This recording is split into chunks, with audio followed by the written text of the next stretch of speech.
yourself and take the dreams off the shelf. And go on, share your gift. Yeah, your gift is a seed. You can easily be the change that we need. Keep your mind alert and your heart with peace. Be the change that we want to see. Yeah, go and share your gift. Yeah, your gift is a seed. You can easily be the change that we need. Keep your mind alert and fill your heart with peace. Be the change that we want to see. Yeah.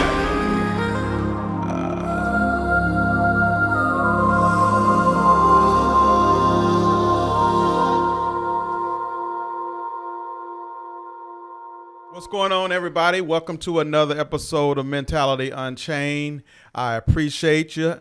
I'm here with Denezz Cochran, better known as HyphenX. HyphenX. This is our part 2 series because last session was so good and it was epic, man. And so I wanted to come back in here and really chop it up with Denezz one more time, get a more clear understanding of, you know, your trauma, also how you've evolved through the years. And then we also want to talk about some book stuff that you're doing and that you have done. So without further ado, you guys, welcome in Denezz HyphenX Cochran. Yo, thanks for having me, man. Appreciate you coming through again, man. Look, I know you didn't have to do this, but I know you and I wanted to do this, right? So, definitely I want to. So check this out. So you said some things on the last episode, man, that really got me thinking, like, it's hard for men to express themselves. Yeah. And you were able to really get into the meat of who you are. Mm-hmm. And so I kind of want to expound on that a little bit more on this episode. I want to talk to you more of how you were able to persevere through all of what you have experienced with your trauma, with your father, with your mother, and with your grandfather. I couldn't sit in the mess. To get through the mess, you got to move. It's an action. So I had to push through. Mm-hmm. So it was a lot of writing. I had to do a lot of writing and then going back and rereading what I wrote. Okay. A lot of talking. Okay. And let me say this, like I was never really the one to go sit on a couch, speak to a therapist, mm-hmm. but I'm a reader. Yeah. So like I would read a lot of therapy books, a lot of self-help books, but this is something I would love to do. I would apply what I read. Okay. You know what I'm saying? So I would apply it. And one of the major things was I had to go and be confrontational. I gotcha. And if people who really know me, I'm a shy guy. Okay. Just quiet, shy, background type of guy. But when it came time to go be confrontational with folks, mm-hmm. people that I had my issues with, that they, you know, they pushed their trauma off on me, mm-hmm. like mom, dad, grandmother, cousins. Like I went down this road where I was just, you may get a call at 3:00 in the morning. Mm-hmm. Yeah. Hey man, I just want to talk about what happened in 97. You know, yeah. Like I had to forgive myself. Mm-hmm. But in order for me to forgive myself, I had to find myself inside these other people to forgive them as well, if that makes sense. Okay. Was that hard for you to find yourself in that? Man, it's hard to accept who you are when who you are has been what they've told you. Mm-hmm. So, like I said, I was raised by my grandparents. So I was raised underneath the hat of you supposed to know better. But a lot of the things that I was supposed to know better, I wasn't taught. Mm-hmm. It was just more so you're in the environment, like why you're not picking up on these social cues. Right. You know what I'm saying? So when it came for me to come time to persevere, I had to start being on purpose, you know. Okay. Start talking on purpose, yeah. Reacting on purpose, right. Start to see things on purpose, not mm-hmm. just like, okay, I didn't see that, they're not right, you know, I put that to the side. No, right. I have to really be present, if you will. My ex-wife used to say that to me all the time. You're reading all these books and this is that. I need you here. I need you to be present. I'm like, well, I'm at home all day. What are you talking about? Right. But to be present in your reality is major. Is major because I got freestyling now. I got caught up in my past, and then I got caught up in my parents' past, and then I got caught up in my grandparents' past, and it was affecting my present. Yeah, yeah. You know, it was affecting my present. I was already not a futuristic child. I never really saw me being 21. Right. I never saw me being 25. Okay. I never saw 30. You know what I'm saying? It never even occurred. Not like I thought I was going to die or anything. Just never occurred to me because I was so caught up in the past that I couldn't function in the present. So how can I even have a thought about the future? You know what I'm saying? So I had to persevere. I had to come out the past and be present in the present and then have an eye for the future, if that all makes sense. Wow. So you feel that your parents and grandparents shaped that view for you? Indirectly. I want to say, like I keep saying this, like my grandparents were done raising kids. You know what I'm saying? Yeah. I know this is not what they planned. You know what I'm saying? Right. My mom is 9 years younger than her next to kin, next sibling. So, oops. You know what I'm saying? Yeah. So she's an oops child and, the baby of that family. And, you're dealing at a time period where women were, my grandmother tells the story all the time, how she came up here and she's from the Pentecostal background. So when she finally came up here, she put some pants on. You know what I'm saying? She finally came up here and she was able to get a job and work and this, that, and other. Then all of a sudden she finds out she's pregnant. I gotcha. You know what I'm saying? After not having a baby in the home for 9 years. So that unwanted spirit. So she feels guilty for not wanting my mom. Wow. You know what I'm saying? And that spills over to overprotecting us, the grandchildren, the seeds of the unwanted child. Yeah. You know what I'm saying? So now we're being sheltered and I'm thinking like they don't want us to live life. You know what I'm saying? But they're trying to protect us from where they think they went wrong in raising my mother so that we don't make those exact same mistakes. Right. But you're doing the exact same thing.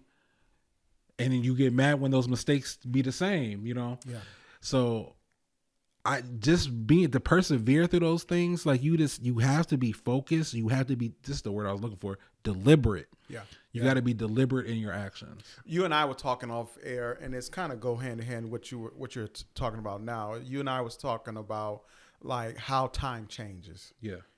How different it was when we were growing up, where the generation before us was fighting against oppression, the civil rights and things of that nature. And then we had kind of a layover. Yeah. And now the kids dealing with what they deal with, suicide, depression, anxiety, mass shootings, all of these things nowadays. Like, so you dealing with the trauma that you've dealt with, how do you help your kids in this type of society, knowing that you have a trauma yourself from the past? I'm very open with my children. I'm not afraid to apologize to my children. I think you said that on the last one. Yeah, too, right? I'm not afraid. Like it was so many unjustified beatings I got coming up. Unjustified, right? It wasn't my fault. Not one apology. Like parents mess up. You know what I'm saying? Why? Because we're people. Yeah. So when you have that generation gap or that struggle gap, if you will. So with my children, I'm a millennial. So we're all about, hey, mental health is important. This was done for me. Yeah. Hear me out. Gotcha. My children's generation, they're more like, this is how I am. There's no accept it. They're more accepting. We found out about mental health. Oh, that's what's wrong. Yeah. Oh, that's bipolar. Yeah. Oh, that was depression. Right. Oh, that's the name. Oh, okay. They're just like, this is what it is. This is how I am, and you have to accept me as I am. You know what I'm saying? But what I'm trying to get my sons to understand, that very good identifying your issues. Okay. What triggers those for you? How do you deal with that? You know what I'm saying? Because their thing is, I don't want to deal with it. It's just how I am, and I don't know. And they're not a verbal They're not really a verbal generation. Mm-hmm. You know what I'm saying? They're more of a entertaining generation. TikTok, Snapchat, Right, everything's very minuscule. So I try to use those same tools that are meant for our demise to empower. Okay. You know what I'm saying? So little short messages here and there, things of that nature. I don't know what's going on here. Things of that nature and whatnot. My children, man, I'm getting a little emotional because I see so much of the lost me in my kids. Because they're indirectly still kind of living the same kind of life that I grew up in. You know, parents not together, going back and forth, can go months without seeing either one of the parents, you know, depending on where you're at, and which parent you're with. Even my sons being told that man up. You know, my sons are big. My sons are taller than me. They're bigger than me. And sometimes I have to remember that they're only children. Yeah. But they're grown. They're grown men size. Yeah. You know, so I had to help with my children. I have to remember that I too was that age. Yeah. Like I told you on the last show, that I live by the whole be who you wish you had when you were younger. And so I try to, like my son now, we had a deep conversation yesterday, very deep conversation yesterday, but I used the word concern. He translated that in his brain to disappoint. I'm like, why are you thinking? I'm like, son, I didn't say I was disappointed in you. I said I was concerned about you. He's like, but I hear disappointment. I'm like, well, that's you. You're disappointed in yourself. You're trying to project that onto me. The word that I'm using is concern. I'm very concerned about you. Yeah. You're looking at it as in you're disappointed in the actions that you're taking. Only you can change it. In that you just said some very important things. One of the things I think about as you were talking is interpretation. It's like, how do we interpretate the blurred lines that's been projected and that's being conveyed out into society?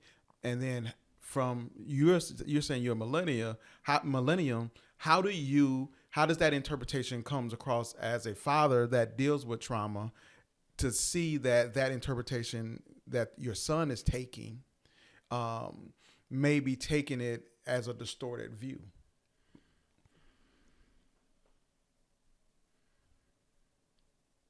When dealing with your own trauma and dealing with other people's trauma, the very important thing to do is you have to listen to help unblur those lines. Okay. I try to find commonality. Okay. I speak in my older son always say I'm talking that Jesus talk because I'm always talking in stories and parables. You know, because I'm trying to get you to relate. I'm trying to get you to understand where. Because if I tell you that this happened to me and this is that and the other, you may not want to hear it. Right. But if I can relate a story to your, it's kind of like that TV dad commercial. You know, where the mama say something. Yeah. Oh, no. Then the TV dad say something and then they get it. Right. You know what I'm saying? So I try to also put my children around people, you know what I'm saying, that have maybe the same philosophies that I have. At this point, I don't care if you can get it from me. I care that you get it. Right. You know what I'm saying? Like, do it bruise my ego a little bit? Yeah, I'm your dad, man. Like, I've been saying this. Right. But you heard old Jack say it, and it's the best thing since sliced bread. But isn't that something, though, how you can tell your significant other or your loved ones, your son, your kids, and someone comes totally stranger and tell the same thing, and they be like, oh, yeah, okay, that makes sense. And then they had a nerve to come back to you like, Dad, I heard this. And you looking at them like, son, I've always told you that. I've always told you that. Yeah. But, and I also use this as well with my children. I'll be like, dang, my mom used to say that to me all the time. Like, I'll be shocked. Yeah. You know, my mom used to always be like, you talk too much, boy. You talking too much and you ain't got nothing to talk about. Quiet down and listen. Learn how to listen. Smack. You know what I'm saying? But now having my own versions of me, I now understand what she meant. Yeah. One mouth, 2 ears for a reason. You also got 2 eyes. Yeah. Look, listen, speak. Absolutely. Just like that. Absolutely. So I try to instill that in my children, but a different approach. Yeah. I'm not gonna wait until I'm just upset with you and I want you to shut up. Yeah. You know what I'm saying? So I can get off what I need to say. Yeah. I'm gonna always explain that to you.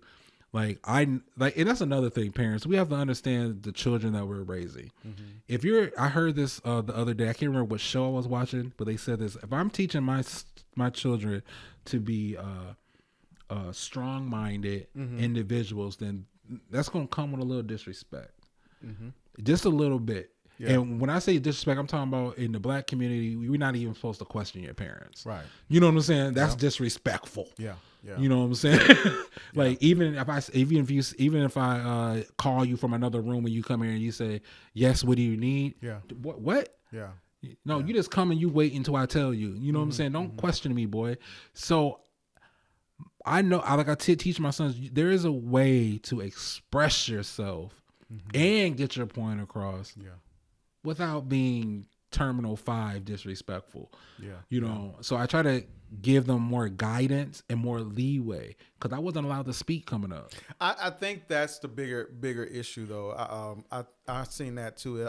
Elliot Connie. Yes. Yeah, he said that on the Breakfast Club about children letting children be disrespectful. It's not so much of them being disrespectful in a demeaning way. It's more of them having a voice. Yep. And one of the things is when you teach kids and you expect them to be productive when they become adults, right? Well, if you don't teach them adult things when they're young, when they become adults, they don't even have a clue. Yeah. And so even from the standpoint of standing up for themselves. You know, if you don't teach them how to stand up, you're always saying, "Hey, you know, sit down, don't talk, don't be in grown folks' business," stuff like that. Like, how do they know how to socialize on an adult level? The very questions that you're asking is the questions that I was asking when I was a child being raised by my grandparents, because it was always shut up, get out of grown folks' business. I know you know better. Yeah. I wasn't taught. Yeah. Yeah. I was you can't expect me to always be told to stay in a child's place. But then when you think that I should be a grown up, you know what I'm saying, tell me I'm grown now. Well, I don't even know what that means. That just means I can cuss folks out and drink beer and stay up all night. But that comes from this historical way of living, of always hush hush.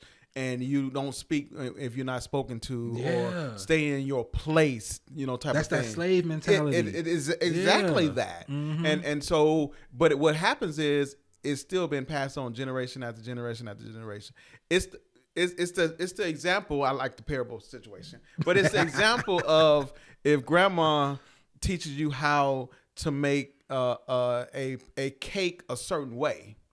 And now we're in time where food is not the same. The ingredients are not the same. So you're still using the same ingredients what grandma used, but it's not healthy for you.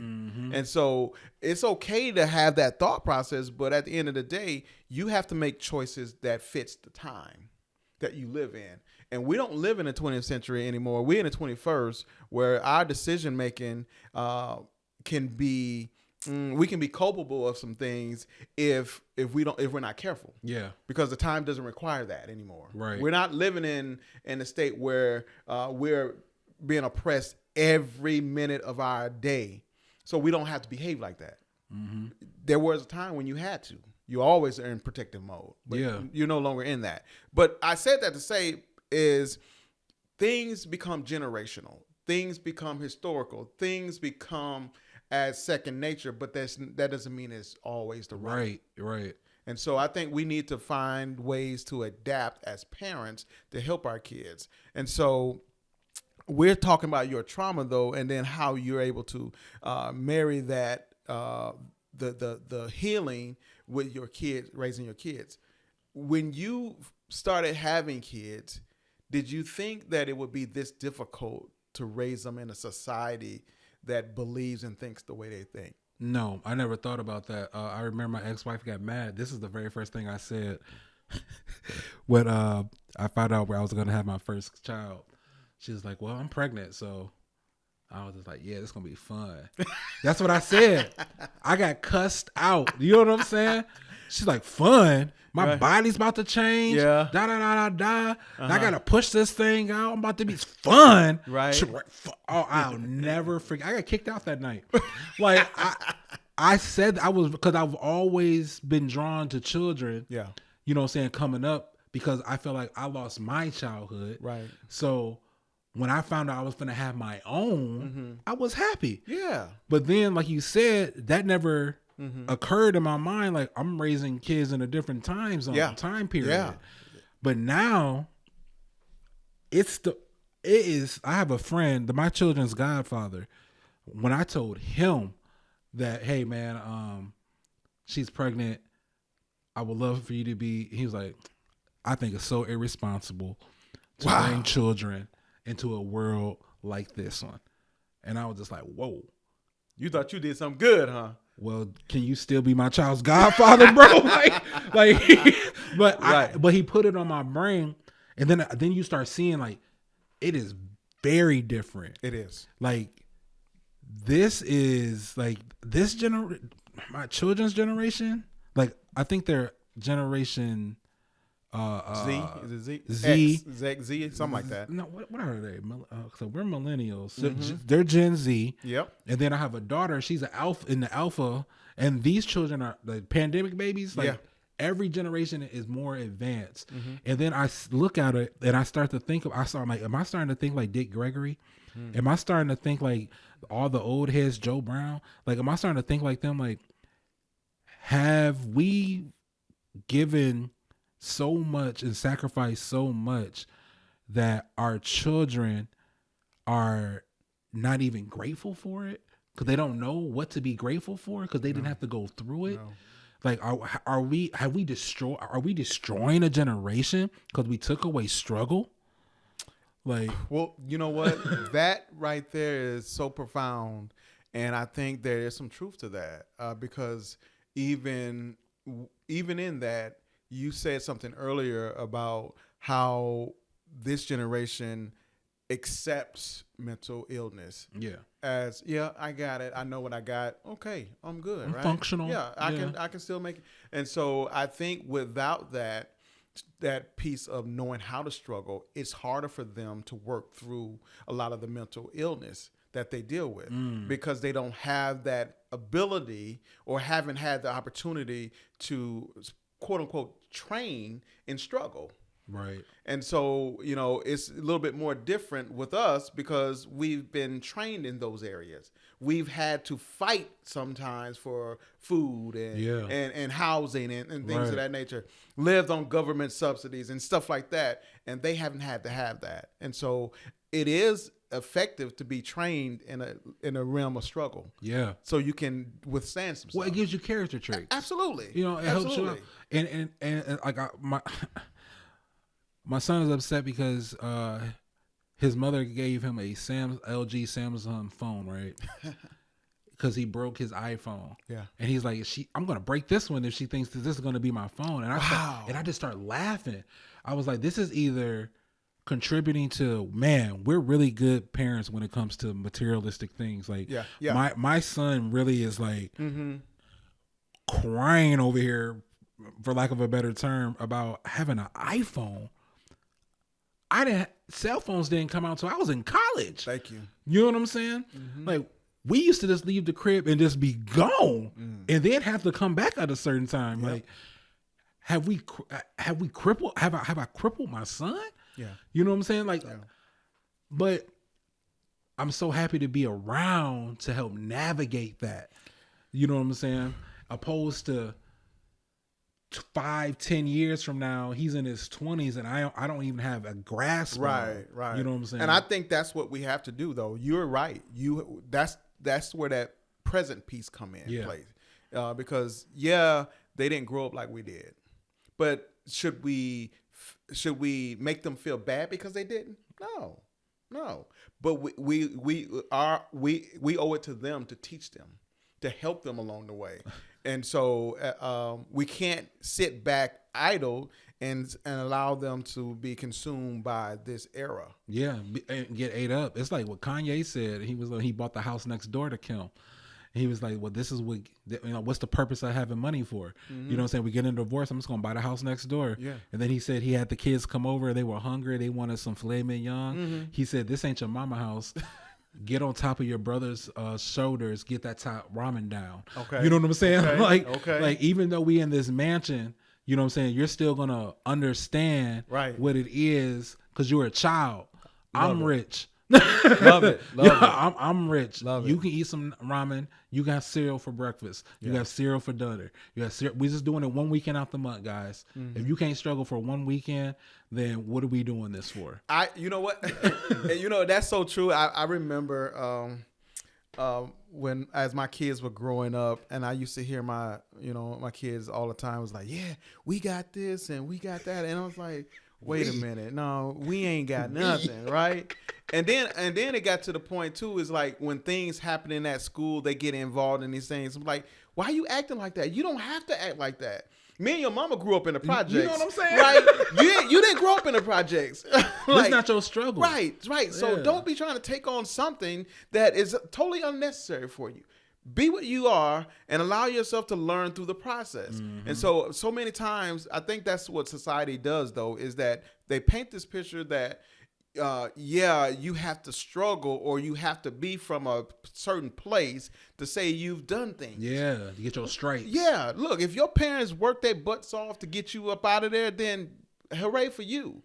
But at the end of the day, there's some kids that still can't get out of those situations. Mm-hmm. So look, we can talk forever for that. We go crazy. But I really want to get into your authorship. Like you're starting. You've been writing. One of your books is the journal. Yes. Manifest Your Destiny by Setting Goal Journals. I love this because this is the tool that I give mostly every one of my clients, because I feel that being able to write things down, being able to visualize things, being able to unclutter your mind is the best tool you can use to kind of decompress. And so writing, journaling, things of that nature, deep breathing, stuff like that, I really, truly believe in it. And so you went and wrote a book on journaling.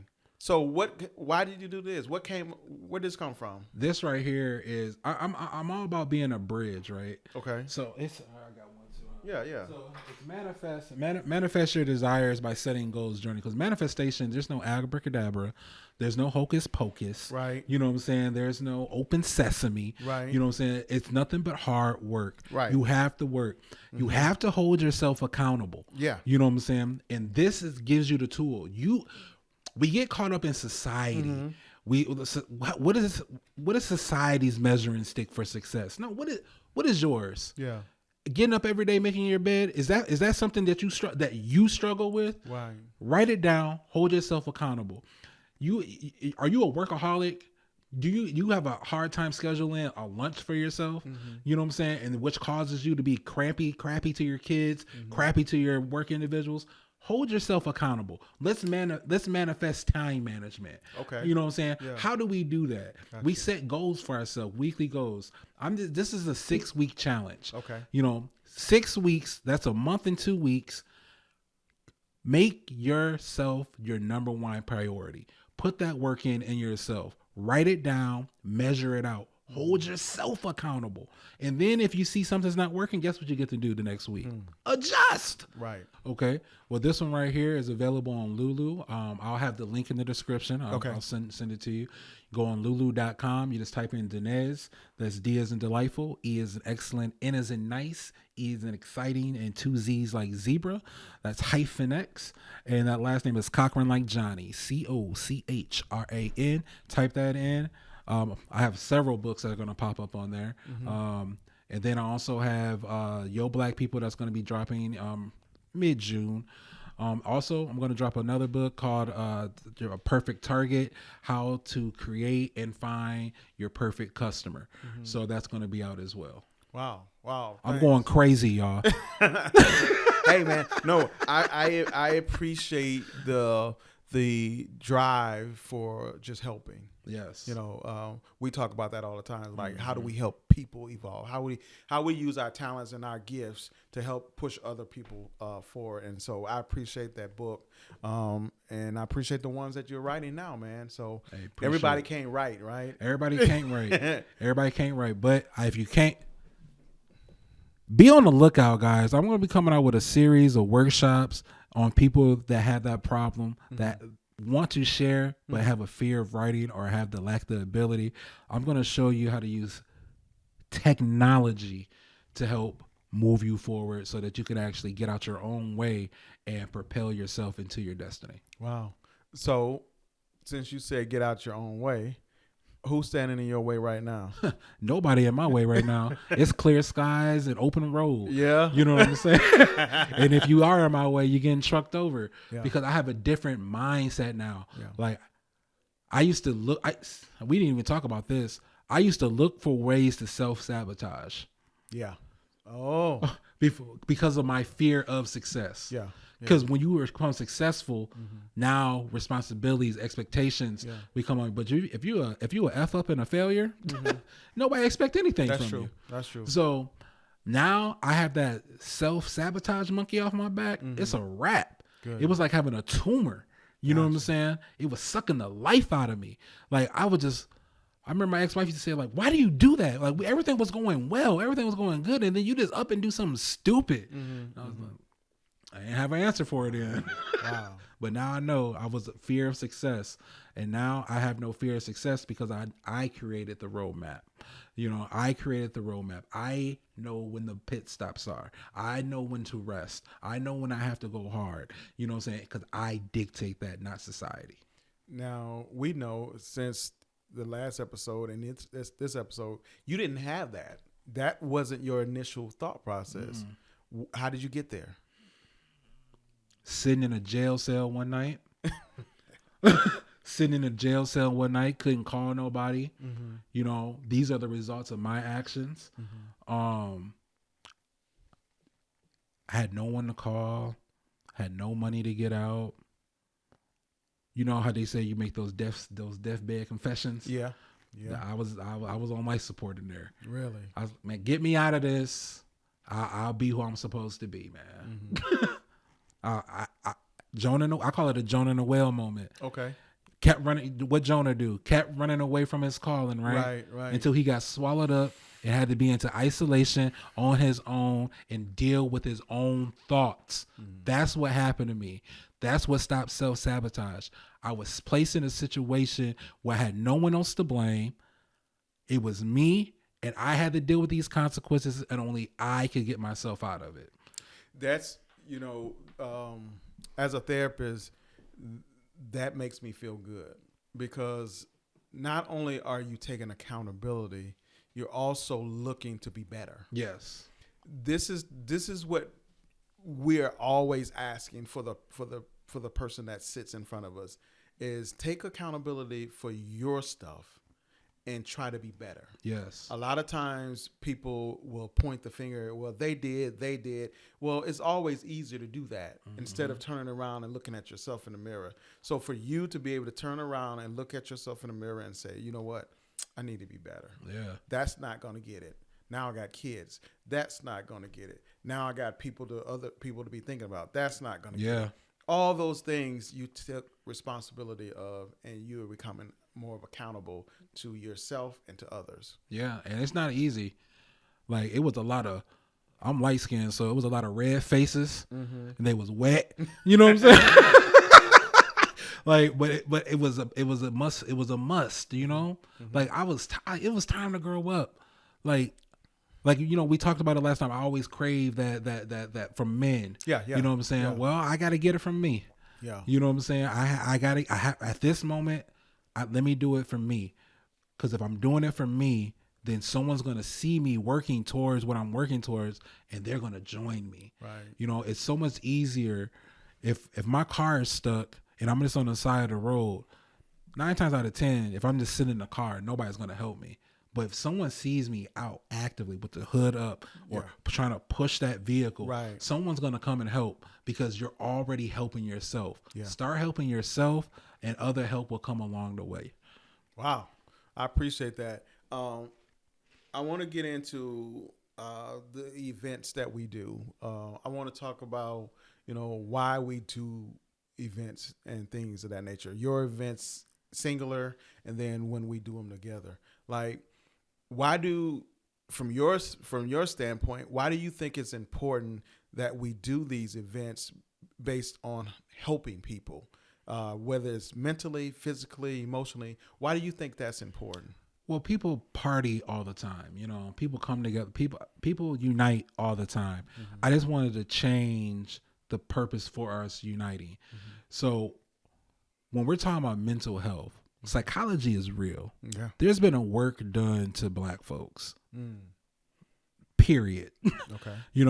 And so all of us have a shared history, right, in some shape, form, or fashion. Okay. So it's very important for us to come, speak, deal, and then leave and change.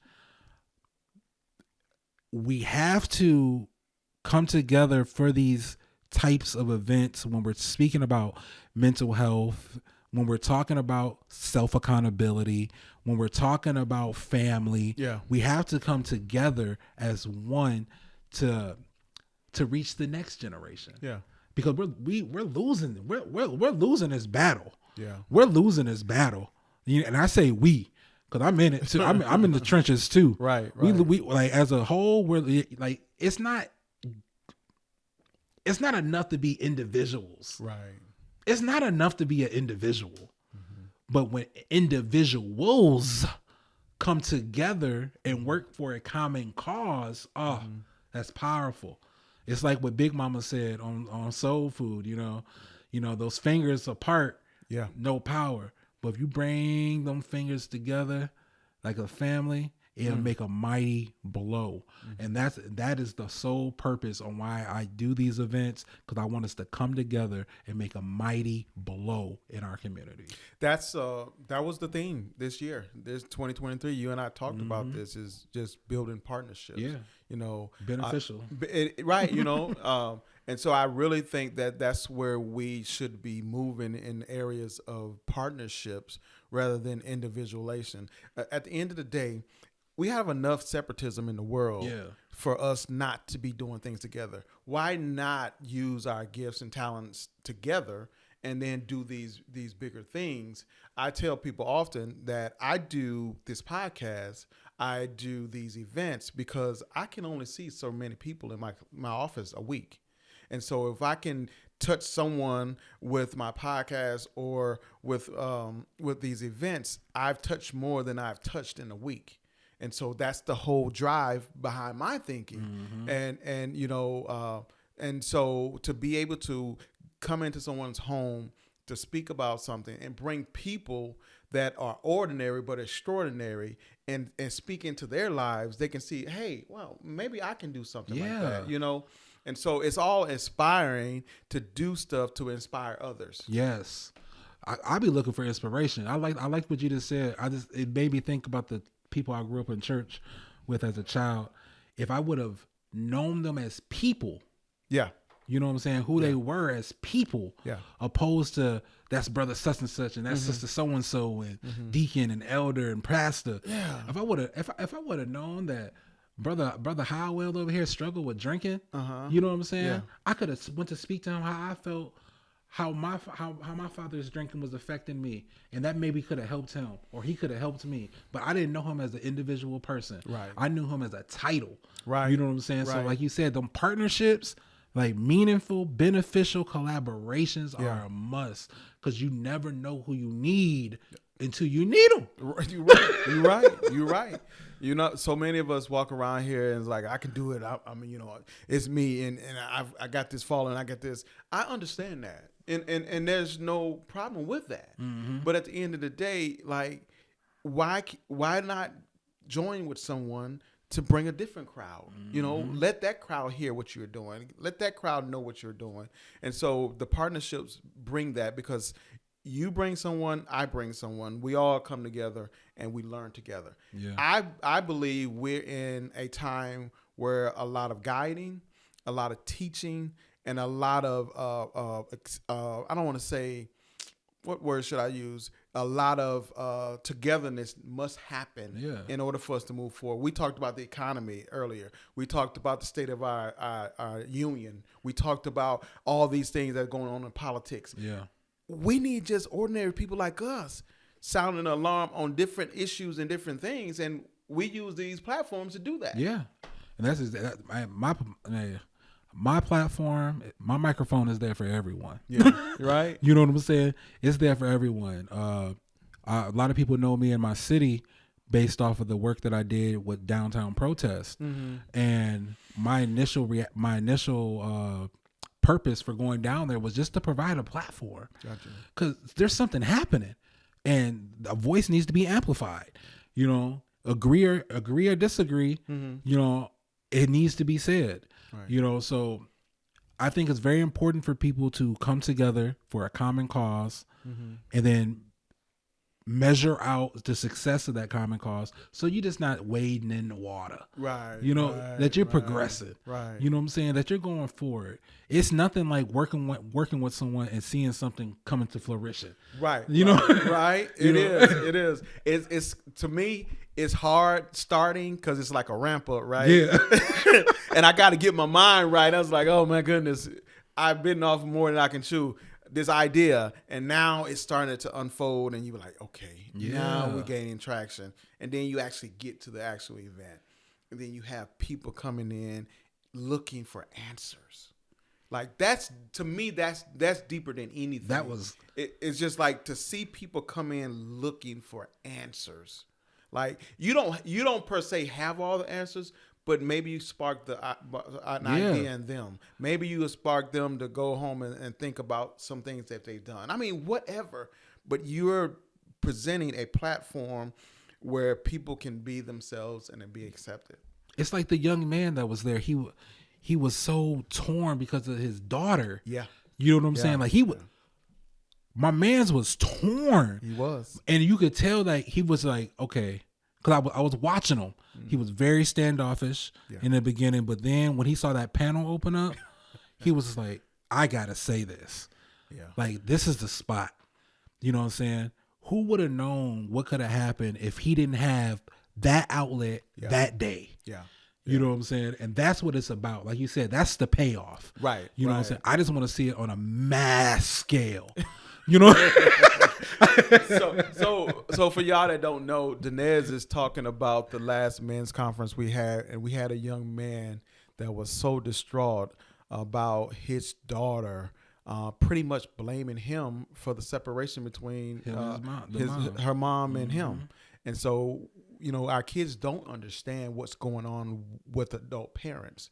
You just don't know. You just don't know. You know, you don't have the capacity. Kids don't have the capacity, 8, 9, 10, to understand that some things mom and dad just don't agree on right now. And it's best for us to go our separate ways. All they know is they want mom and dad. Right. And so, like you said, though, he showed up because he was looking for something.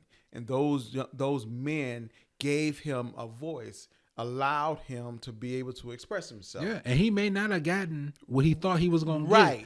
But whatever he got, it was good for him. Absolutely. You know what I'm saying? We're not talking about pacifying folks. Right.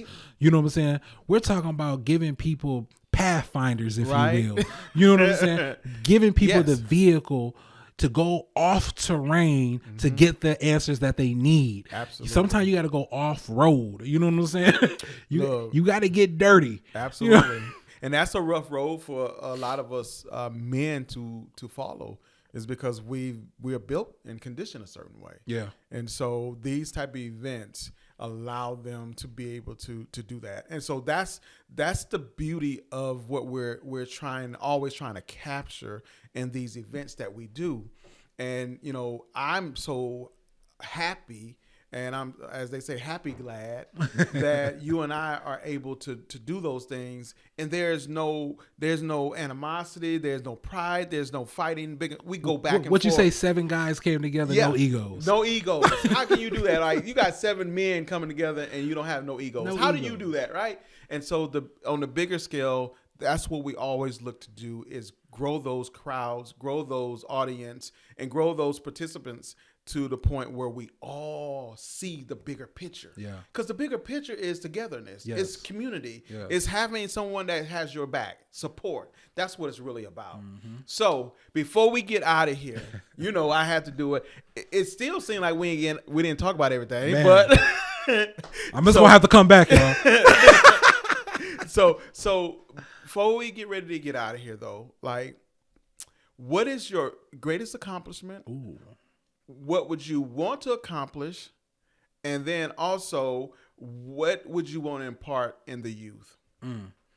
My greatest accomplishment is being confident in myself, because it was so hard to overcome.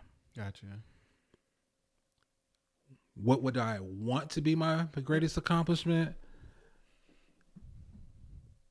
To know that I played a positive, important, potent, vital role in my children's lives towards their success. And what do I want to, the gift that I want to give out to the youth?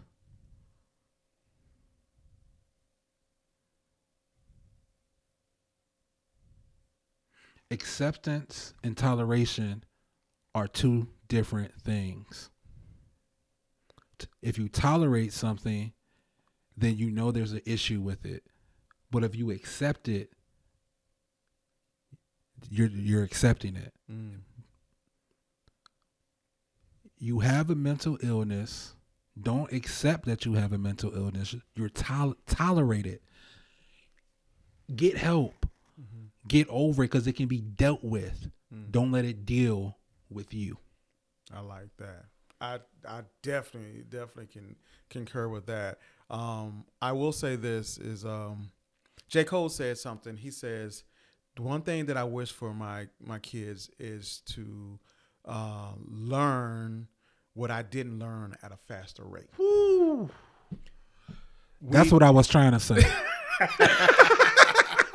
Because think about it. Yeah. If it took you 30 years to learn something, you don't want your kids to take 30 years to learn that same. You don't, right? So I love that, because I don't want my kids to have to struggle like I did.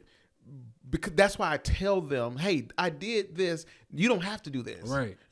And so my hope is for our youth to learn things faster than their predecessors, because at the end of the day, you don't want to have to run and walk that long journey that they had to do, because it's not nice, and in a different society, in a different era. And so I say all of that to say is that I think that we all should be looking to partner. Yes. We all should be looking to push one another forward. And whatever it is that we're doing, we all should be able to support. I called one of our guys before we got on air, and I apologized because I couldn't make an event that I really, truly wanted to be at. But because of my schedule, conflicted. So we need to start really talking more, knowing schedules, so we're not bumping and doing things against each other. And so we can all come together and support each other. When you have an event, I'm there. When I have an event, that kind of partnership. And so I think more than anything, my message is for them, is for our community, for the Rockford community in Chicago area, is to start coming together and build true, authentic partnerships. And my job and my calling is mental health. I can't do what you do, but I can do what I do. Right. And so I will celebrate that, and I will also celebrate you as well. And so I want to thank you again for coming on the show. Thanks for having me. and you know we gonna continue to do great things. Oh, most definitely. And I definitely appreciate you coming through. Everybody give Denezz Cochran a hand, my man HyphenX. HyphenX. Thank you guys for joining me for another episode of Mentality Unchained. As I always say, we all have the ability to change our circumstances only if you focus on what you can change. Woo. Thank y'all for being here.